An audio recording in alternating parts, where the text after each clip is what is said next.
Good morning, good morning, good morning ng Tuesday ngayon, Diday. Ay, magkape dito.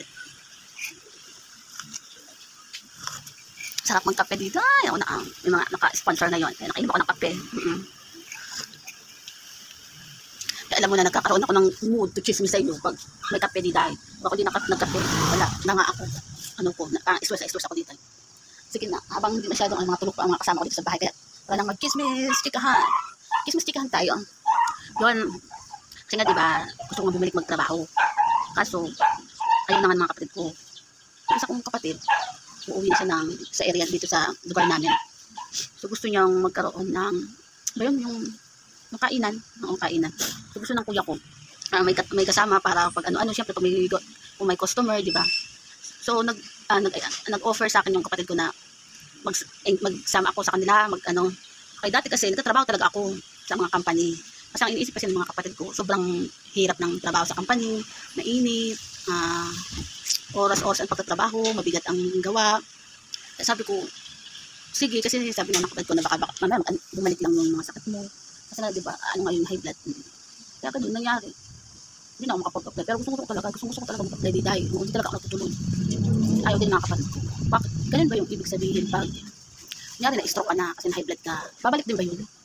Kasi inaano nila na huwag na lang daw ako magtrabaho sa company. Kasi parang may chance na baka bumalik yung pagka-stroke. Kaya ayaw ng kuya ko. Ang iniisip ko lang kasi parang nakakaano nang wala akong ayaw ng trabaho. Kaya sabi ng kuya ko, pag uwi niya dito malapit sa amin, magkaan daw siya magkainan. Sabi niya, yun, sige dito ka na lang magtrabaho, magtulong sa akin at least. Magkaano lang, kung kunyari may kakain, hindi siyempre ako tutulong ako mag-ano doon.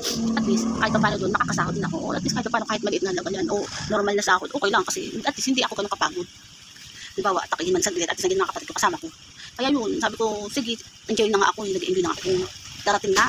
Kasi sabi ko kada mga December, gusto ko na nga makaano, para maging ano naman, mag-record kasi ako pag gano'n. So sana nga maka-uwi na yung kuya ko para maka-join. At least kahit paano, meron akong datsula.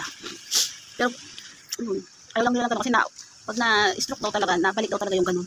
Pag once na nagamit, pag nangyari na sa'yo, nabalik pala yun. Hindi ko alam. Ay, sabagay kasi sa parents ko dati, ganun din ang nangyari. Dalawang mama ko at papa ko. Yung dati na-stroke sila, dalawang beses talaga sila na-stroke bago sila namatay. Kaya siguro yung mga kapatid ko, ayaw nila akong payagan na makaulit-ulit magtrabaho sa mga kampanya kasi sobrang pagod. Yun lang, napatid pa lang ako kayo. Ay, alam mo naman. Kaya ako talaga, tinatamad talaga ako sa bahay. Kaya wala akong datsula. Wala akong anong datsula. Kayo naman, kamusta naman ang inyong mga Diday? Sana nga. Kaya nga, tinatanong ko nga sa'yo. Pag na-stroke ka talaga ano kaya yun, nabalik, no? As in, bumalik man, kasi talaga wala na ano yung katawan mo, pero nakakaupo ka, huwag naman, no? Yung ko rin naman ang ganun. Kasi para sa akin. So kasi, diretso na lang ako, Day. Kaya ayoko nang pahirapan pa ang mga kasama ko, Day. Sa totoo lang, ayoko talaga. Ayoko kasi nang may mga sabay-sabay kakanda problema pa dahil lang sa akin. Gusto ko pag diretso na lang, kaya gano'n nandiyan live, at least mag-enjoy ka, magre-relax ka. Kaya at least makakasama ko yung mga parents ko, makakasama. Yun, kasi talagang yung halos sabay-sabay sila kasi nawala. Parang napagod agad ako na gusto ko, sumunod agad ako, Day. Masabi ko talaga dati na sumunod ako sa langit, kaya kakapagod yung gano'n. Day. Sa awa naman ng Diyos talaga. Tapos alam mo ba, na-experience ko rin doon sa bahay. Sa awa naman ng Diyos, hindi rin ako, kasi tawag dito, ko sa kuryente. Alam mo, pag magsasaksak ka, kasi talagang sumabog. Dito sa mismong kamay ko, buong, kulay black. Kasi sunod-sunog bigla, pag hawak-hawak ng saksakan, pag mo dito, biglang sumabog. Diyos me, nakakaloka, kaya, hindi ko kalain, no? Pero nawala kami ng ilaw po dahil hindi namin inamin na ganun namatay yung mga ilaw at saka kasi nga wala ko pagkasabog ng saksakan sa kamay yun lang kuryente pinayos namin.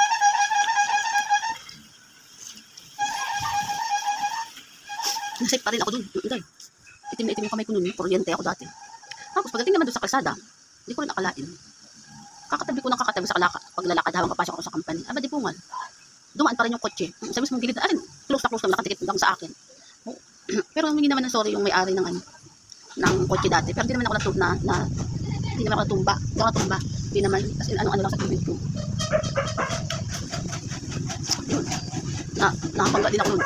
Ako ba naman sa, puro kamalasan yung time na yun. Yung bago ako ma-stroke, puro talaga kamalasan. At sa awa naman yung buhay pa rin. Nakakalokan. Yun, talaga ang life, yun. Kalok talaga ako. Life is life talaga.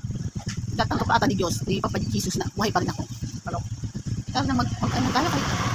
Ubus na naman aking pag-ano kayo, nakapag-load lang ako sa guys. Hello? So, goodbye na sa inyo mga kachorbahan. Goodbye na. Last na sa inyo. See you sa pagchismisan. Goodbye na sa isa pag-chismis. Bye.